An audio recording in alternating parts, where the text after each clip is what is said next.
Here to tell us more about the situation and what's going on in the region, we have Robert Bernstein. He is the founding chair of Human Rights Watch and a former chief executive and president of Random House.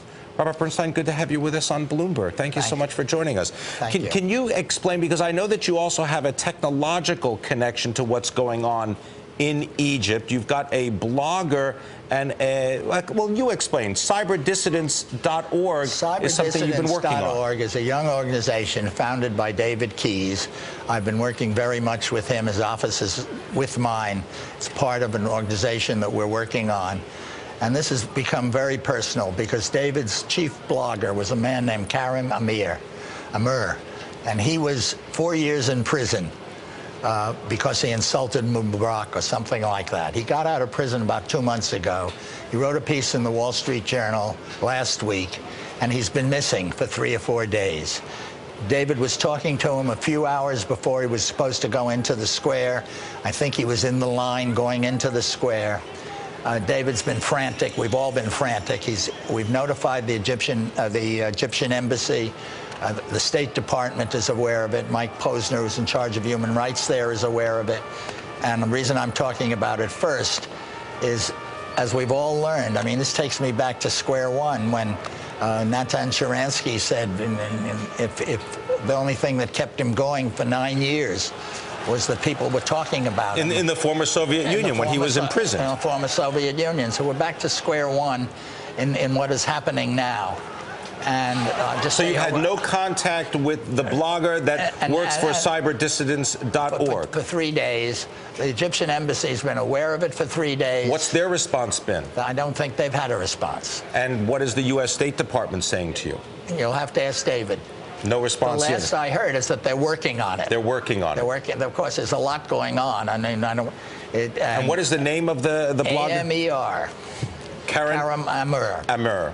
And so there's no news. And so is that endemic from your experience in looking at what's been going on in Egypt, indeed in other countries in the Middle East? Talk a little bit about whether this is part of a pattern or is this something that is an idiosyncrasy? It's always a pattern of totalitarianism. It's always a pattern in countries where people can disappear or be arrested, and and we forget about them. Life is moving very fast. Things are happening all the time, all over the world.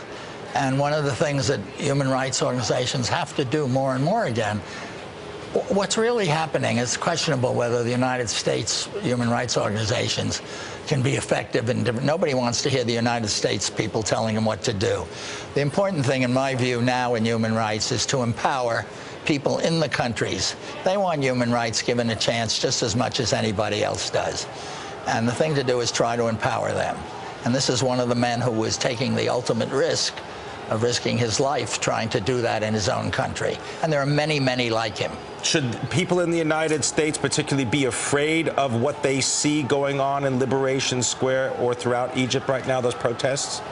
I don't think so. I think there's risk in everything in life. Of course, it can go bad. Nobody knows that, though. But for the people there, you have to think of the Egyptians. The problem that the United States has had, of course, is that they've backed totalitarian governments which are against everything that they believe in. I mean, the ultimate irony. For instance, the stories we keep getting that don't get into the news. I'll tell you one about journalism. You're going to save it for us because we're going to continue the conversation. We've got much more on Egypt, much more on the Middle East and human rights with Bob Bernstein. This is Taking Stock on Bloomberg. I'm Pim Fox. We're speaking about Egypt, human rights. We have Robert Bernstein. He is the founding chair of Human Rights Watch. He's also the former chief executive and president of Random House. Robert Bernstein, you were going to talk about journalists and the repressive, authoritarian nature, at least what you see in Egypt right now. Well, I was going to move to Saudi Arabia. Saudi Arabia? All right. And give you one as a journalist. A journalist in Saudi Arabia wrote a story criticizing the Saudi Electric Company. He was sentenced to 50 lashes to be given in front of the electric company and then to 6 months in jail. That's journalists. It wasn't covered at all. The only journalist who covered it was Abu Tomeh, the Arab Israeli And he said when he covered it, suppose an Israeli people had flogged a journalist in front of I thought, suppose Nick Kristof got flogged in front of the General Electric building. I mean, these stories ride by every day. A woman in Saudi Arabia got sentenced to 300 lashes and a year in jail she went to a building to fill out a form without a male escort.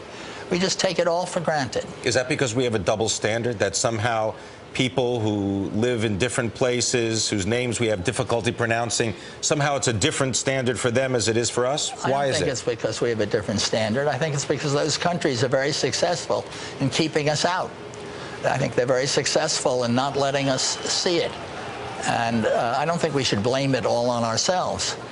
I think we're trying. I think we have to I think in view of what's happening, big thing that has to happen is America has to solve this problem of not backing totalitarian states and then being in the position of trying to defend itself when everything that those states stand for is what we don't stand for. How do we get into that kind of situation? Well, in the Middle East, we need a commodity called oil. And the prevailing thinking has been that in order to get the oil, wouldn't you think we are going to sell $60 billion worth of arms to Saudi Arabia? They have a publishing industry that is publishing books, shipping them all over the world, all over the Arab world. And the story appeared that their books are being used in England, in Muslim schools in England, in which they call Jews monkeys and pigs. This is being taught to all the little kids. And that brings me to another problem. And part of this is hate speech. If we're going to have a better world, human rights organizations have to start talking about hate speech. And they have to stop saying, we don't want to interfere with free speech. I'll go a long way in this country. Let anybody say hate speech, whatever they wish, because others will come up against it. But in countries where there is complete censorship, and the publishing industry is spreading this, you can't sit around and let the hate speech go on. I mean, that's the problem again in Gaza.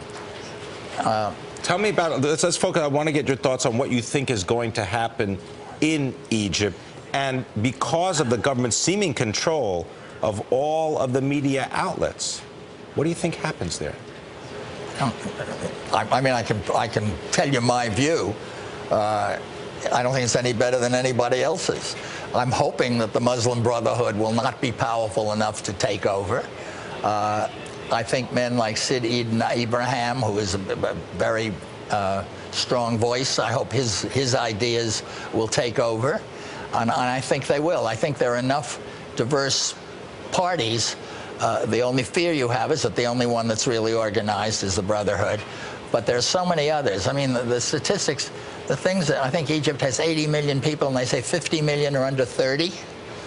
What about the army in Egypt? We've talked about that. I don't know. My hope is that the army, they go home at night, and they have wives, children. They're mixing with the rest of the population. You have to assume that they're not living in some isolated place. But armies have, I've always said that you don't need an atomic bomb. Once the machine gun was invented, the people who have the machine guns have a lot of power, and it's hard to overthrow them. But I think this is going well, and I think it's going to open up in the Arab world, and I think that more and more is going to leak into there. And I think that's due a lot to the age we're living in, which is programs like yours. We're going to leave it there. I want to thank you very much, Bob Bernstein, founding chairman, Human Rights Watch.